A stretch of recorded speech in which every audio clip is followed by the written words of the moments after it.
Hi, ladies. I hope that you have had a great week so far. I am really excited to be with you again talking about the power of a praying wife.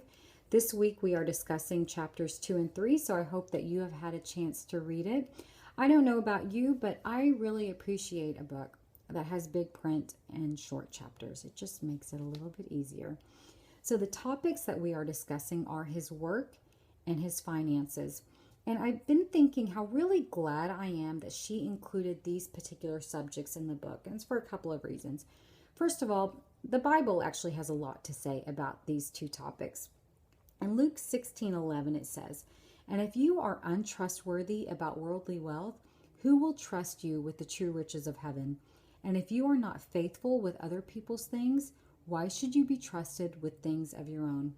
So even in this verse, we see that how we handle our work and how we handle our finances has implications for us, not just in the natural, but also in the spiritual.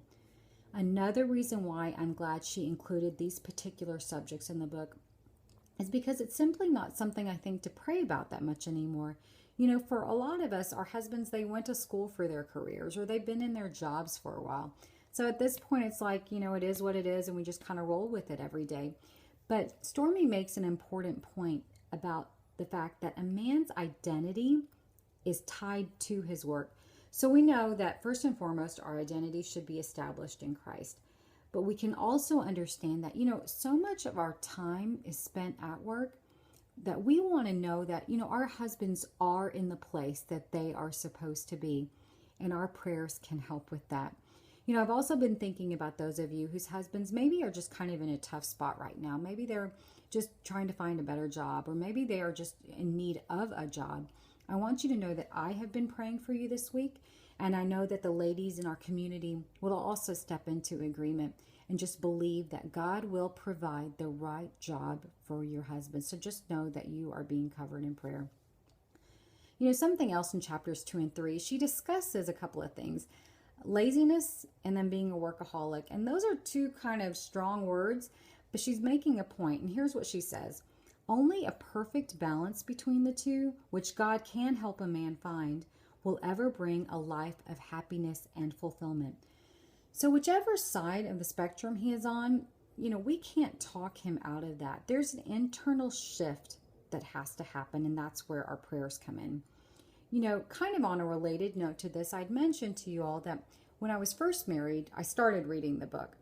And now that I'm kind of rereading it again, I'm seeing where I had underlined certain things. And I'm a little embarrassed to say this, but I had really focused on the laziness part. And I want you to know first and foremost that my husband is actually one of the hardest working people I know. But back then I had this perception.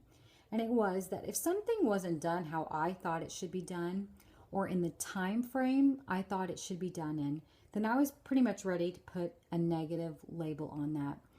And I was so wrong for that. And ladies, we need to remember that our husband has strengths and we have strengths. Our husband also has weaknesses and we have weaknesses. And sometimes we just operate in two different rhythms. And we just need to show grace, the same kind of grace that we want to be shown in areas that maybe don't come as naturally to us. We need to show that to our husbands. So that's just something else to keep in mind. In chapter 3, she talks about finances, and we've all heard it before. Money is just one of those topics that, couples fight about all the time, and you can kind of see it coming. Here you have two different people with two different backgrounds and two different mentalities, and now they're supposed to come together and make these big financial decisions. And Stormy stresses the point how important it is to be in agreement on our finances, and our prayers can help us get there. Because how we handle our finances directs, how we give to God and how we give to others. And we know what the Bible has to say about just the blessings that come when we handle these things in the right way. So thankfully, in regards to that, my husband and I were actually good. It was those other kind of general financial decisions, like when you go to Best Buy kind of decisions. That's where we were having a hard time. So thankfully, a very wise friend suggested that we get a financial advisor. And I'm not saying that everybody needs to have a financial advisor. I just know for us that we have appreciated the fact that there's somebody on the outside who is knowledgeable in finances, who understands our financial situation, and who can just come in and just give us some direction and some guidance in some of the financial decisions that we've made. And you can look at it like this, that kind of just like how, God uses doctors to help give direction in terms of our health. You could look at an advisor, a financial advisor, in that same light. And again, advisor or not, the main point is that we want to know that we are being good stewards of the resources that God has given to us. So prayer plays a huge part in that, just in terms of keeping the right perspective and just making sure that, again, that we are in agreement on these decisions. So a couple of just other points before we close.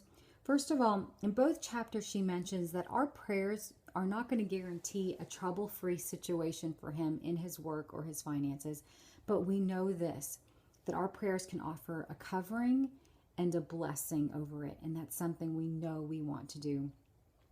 And finally, kind of on a more general note, ladies, I just want to encourage you to keep being diligent in your prayers. Maybe you're not seeing a change yet in yourself or just in your husband's situation that you were hoping for, but we need to keep praying. In Luke 18, it says it actually really straight. Here's what it says. One day, Jesus told his disciples a story to show that they should always pray and never give up. So I want to encourage you in the same. Always pray, never give up. So ladies, now I want to hear from you. I want to know what you learned in chapters 2 and 3. Next week, read chapters 4 and 5, and we will talk about it on Saturday. Have a wonderful week. God bless.